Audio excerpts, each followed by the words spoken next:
रामनवमी पर हिंदी निबंध। रामनवमी एक प्रसिद्ध हिंदू त्योहार है।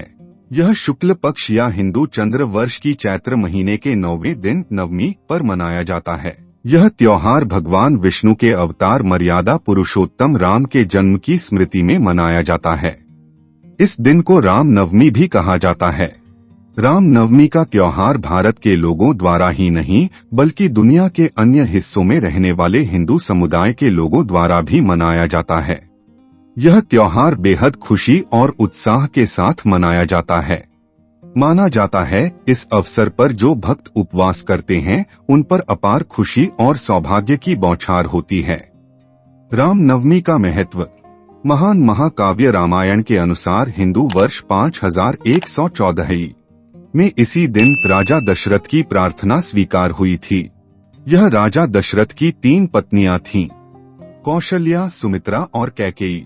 लेकिन 3 में से कोई भी उसे अपना वंश नहीं दे पाई। राजा को अपने सिंहासन के लिए एक वारिस की जरूरत है, यहाँ तक कि उनकी शादी के कई साल बाद राजा पिता बनने में असमर्थ था। वंश प्राप्त करने के लिए महान ऋषि वशिष्ठ ने राजा दशरथ को पवित्र अनुष्ठान पुत्र कामेष्टि यज्ञ करने की सलाह दी। राजा दशरथ की स्वीकृति के साथ महान ऋषि महर्षि ऋष्यशृंगा ने विस्तृत ढंग से अनुष्ठान किया।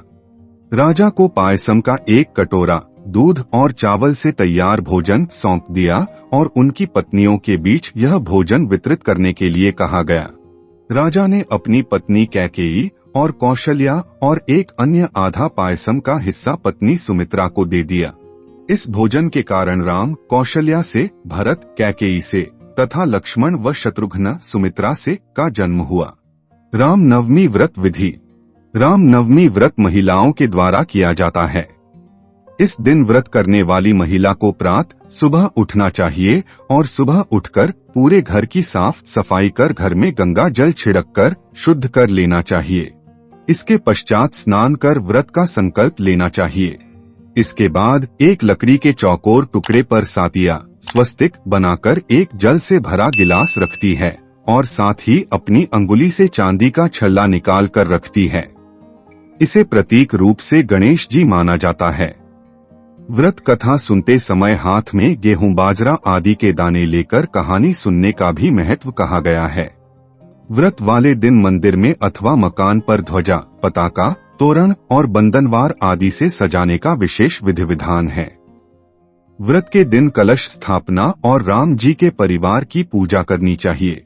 दिन भर भगवान श्री राम के भजन, स्मरण, स्तोत्र पाठ, दान, पुण्य, हवन, पितृश्राद्ध और उत्सव किया जाना चाहिए और रात्रि में भी गायन वादन करना शुभ रहता है। रामनवमी व्रत के लाभ।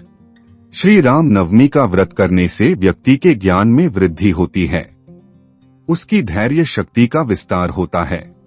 इसके अतिरिक्त उपवास को विचार शक्ति, बुद्धि, श्रद्धा, भक्ति और पवित्रता की भी वृद्धि होती है। इस व्रत के विषय में कहा जाता है कि जब इस व्रत को निष्काम भाव से किया जाता है और आजीवन किया जाता है तो इस व्रत के फल सर्वाधिक प्राप्त होते हैं।